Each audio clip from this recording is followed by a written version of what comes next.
सुनाएंगे। और जैसे ही उस जगह पहुंचे जहां पे रंगभूमि सजाई गई थी स्वयंवर के लिए, और उधर जैसे ही देखा तो उधर से लड़की बरमाला लेकर के आई।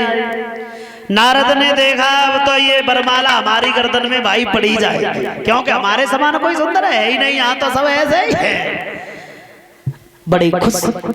और थोड़ी देर के बाद में विश्वमोहिनी आगे बढ़ी और जैसे ही नारद के सामने से आई तो नारद ने अपनी गर्दनें आगे बढ़ाई, लेकिन विश्वमोहिनी ने मुड़ के भी नहीं देखा, आगे निकल गई। सोचने लगे लगता है कि इसने हमें देख नहीं पाया। वहां से उठे दूसरी जगह बैठ गए और जाकर के फिर विश्वमोहिनी बराबर आई तो फिर नारद ने गर्दनें आगे बढ़ाई, लेकिन फिर भी नहीं देखा। क्या देखा कि आगे भगवान राजा का स्वरूप बनाए बैठे और जाते ही जाते भगवान के गले में बरमाला पहनाई।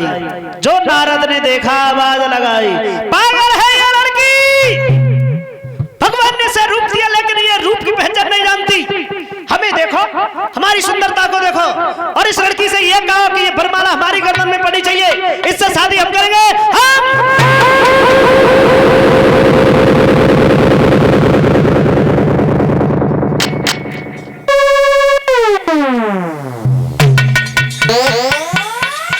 जो ये बात सुनी, शंकर जी ने दो गढ़ भेज दिए थे, वो दोनों ब्राह्मण के भेष में पहुंच गए।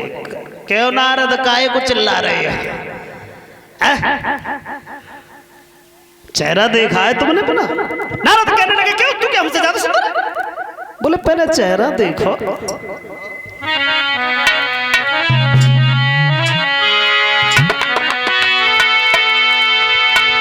तो सिपक के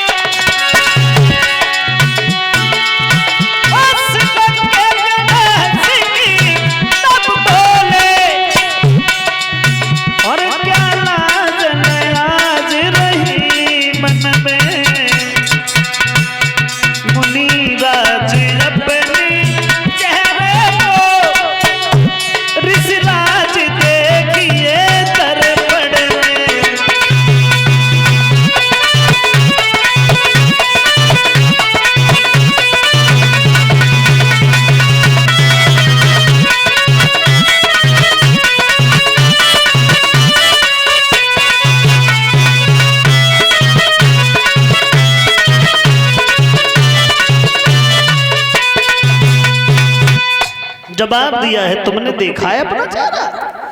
बंदर जैसा चेहरा लिए फिर रहे हो। और उसी समय ठहरे हुए जल में जब चेहरा देखा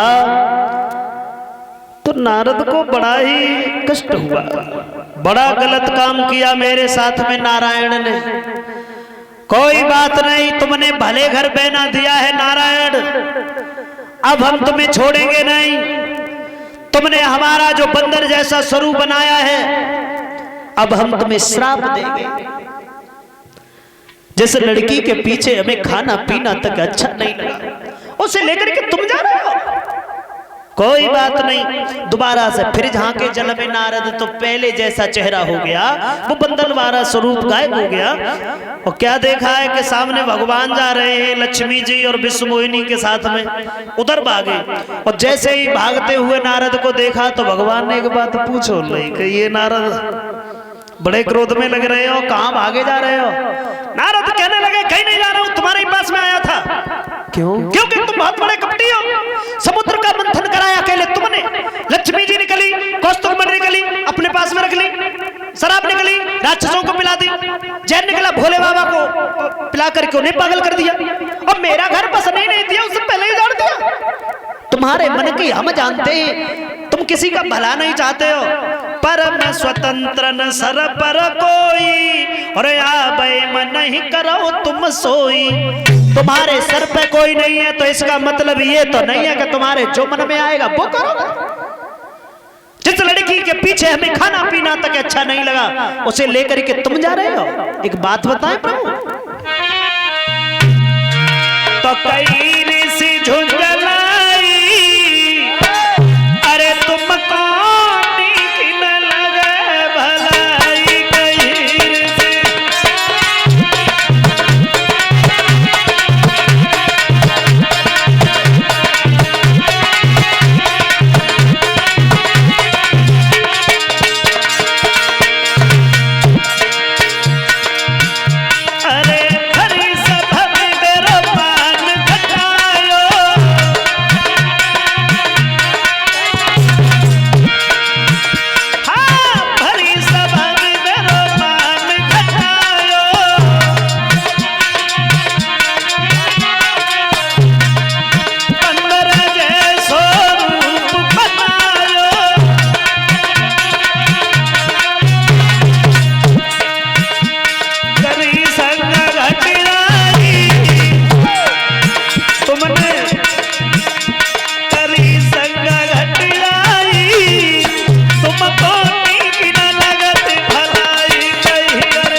आज तुम इस लड़की को लेकर के जा रहे हो, कोई बात नहीं, इसी लड़की के पीछे तुम बन बन में भटकोगे। बंदर जैसा हमारा स्वरूप बनाया है तो बंदर ही तुम्हारी सहायता करेंगे, और राजा बनकर के तुमने इस लड़की से शादी की है तो पृथ्वी पे जाकर के तुम राजा ही बनोगे। ये हमारा श्राप है तुम्हारे लिए। और जो ये बात सुनी, नारद ने भगवान को श्राप दे दिया। तब हरे माया दूर निवारी, और नाय रमान राजकुमारी। अकेले भगवान खड़े हैं, न विश्व मोहिनी है न लक्ष्मी जी हैं। और जैसे ही भगवान ने देखा, नारद सोच में पड़ गए, ये क्या है प्रभु, हमने तुम्हें श्राप दे दिया। भाई मेरा श्राप झूठा हो जाए, हम तुमसे अलग तो हो ही नहीं सकते, तुम पृथ्वी पे जाकर के कष्ट भोगोगे। मेरा श्राप झूठा हो जाए, हम तुम्हें श्राप कैसे दे सकते हैं, तुम्हें पता नहीं है प्रभु। नारद कहने लगे, भगवान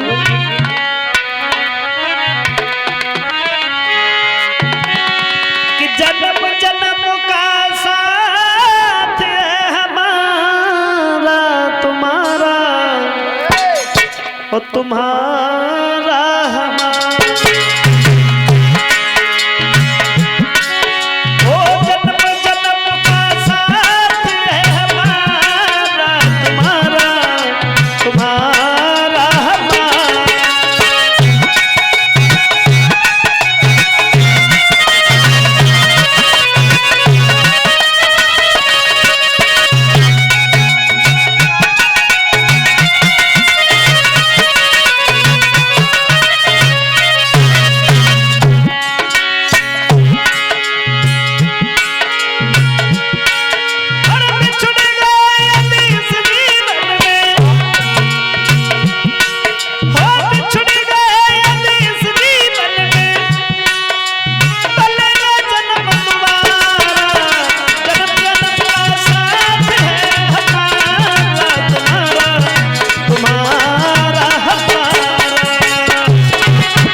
जवाब दिया है प्रभु हमारा श्राप झूठा हो जाए। भगवान बोले नारद अब कुछ नहीं होगा, अब तो हम पृथ्वी पे जाएंगे, इस लड़की के पीछे बन बन में भटकेंगे और राजा बनेंगे।